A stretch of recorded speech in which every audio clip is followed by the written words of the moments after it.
അവിവാഹിതനായ രാമൻകുട്ടി തന്റെ മക്കളെ സ്നേഹിക്കുന്നതിലേറെ മരങ്ങളെ സ്നേഹിച്ചു. പെട്ടെന്നാണ് രാമൻകുട്ടി ആ കാഴ്ച കണ്ടത്. വഴിയിൽ ഒരു ജാതി മരം വീണ് കിടക്കുന്നു. രാമൻകുട്ടി ഒട്ടും അമാന്തിച്ചില്ല. ആ മരം പൊക്കാൻ ശ്രമിച്ചു.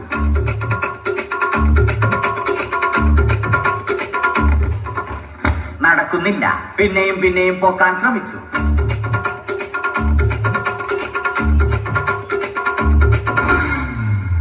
നടക്കുന്നില്ല. രാമൻകുട്ടി വഴിയെ പോയവരെ എല്ലാവരെയും സഹായത്തിന് വിളിച്ചു.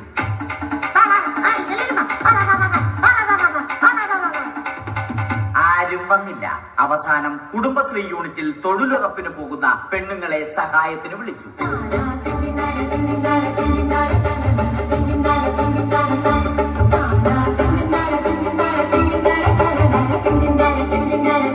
അവരെത്തി. അവർ അവരുടെ സ്ഥിരം പണി തുടങ്ങി. അത് കണ്ട ദേഷ്യം വന്ന രാമൻകുട്ടി മരത്തെ ഒറ്റയ്ക്ക് പിടിച്ചു പൊക്കി.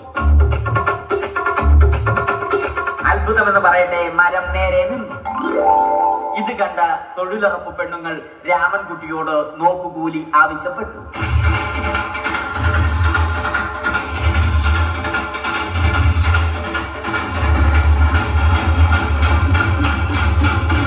പോക്കറ്റില്ലാത്ത ബനിയൻ ധരിച്ച രാമൻകുട്ടിയുടെ പോക്കറ്റ് വരെ കീറിയിട്ടാണ് പെണ്ണുങ്ങൾ പോയത്.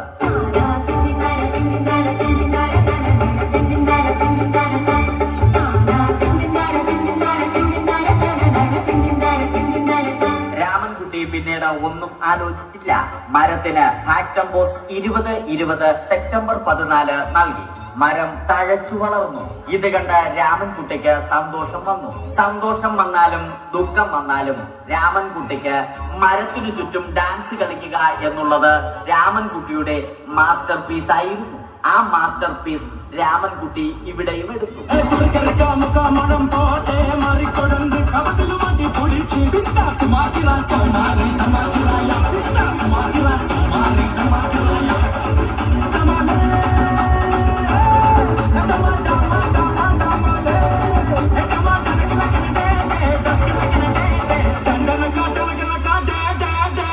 രാമൻകുട്ടി ദൈവത്തോടായി പ്രാർത്ഥിച്ചു. നിങ്ങൾ എനിക്ക് ആയുസ്സും ആരോഗ്യവും തരൂ. ഞാൻ മരങ്ങളെ സംരക്ഷിച്ചു കൊള്ളാം. കാരണം മരം ഒരു വരമാണ്. അവന്റെ പ്രാർത്ഥന ദൈവം കേട്ടു. ആ മാവിൽ നിന്നും വീണ തേങ്ങ രാമൻകുട്ടി മോങ്ങാതെ ഇരുന്നു തിന്നു. അപ്പോഴാണ് രാമൻകുട്ടി മറ്റൊരു കാഴ്ച കണ്ടത്. രാഘവൻ വരുന്നു.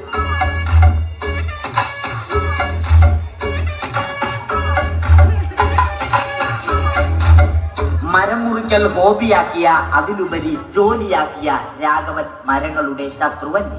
മരങ്ങൾ മുറിച്ച് ഫർണിച്ചർ പണിയുന്നത് തെറ്റൽ. അവനെ ഇതിൽ നിന്നും പിന്തിരിപ്പിക്കണം. അവർ തമ്മിൽ ഒന്നും രണ്ടും പറഞ്ഞു. സംസാരം മൂത്ത് വാക്കേറ്റമായി. അത് പിന്നെ അടിയിൽ കലാശിച്ചു.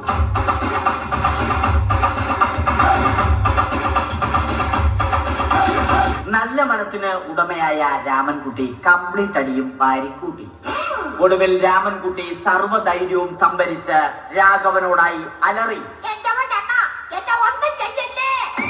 മനസ്സലിഞ്ഞ രാഘവൻ രാമൻകുട്ടിയെ അരികിൽ വിളിച്ചു.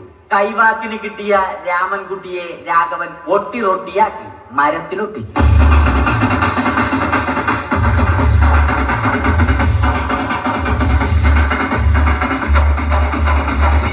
ഇന്നത്തെ പണി കഴിഞ്ഞ രാഘവൻ സംതൃപ്തിയോടെ വീട്ടിലേക്ക് മടങ്ങി. തനിക്ക് തല്ല് കിട്ടിയാലും മരത്തെ രക്ഷിക്കാൻ പറ്റിയ സന്തോഷത്താൽ രാമൻകുട്ടി മരത്തെ കെട്ടിപ്പിടിച്ച് പൊട്ടി പൊട്ടി കരഞ്ഞു.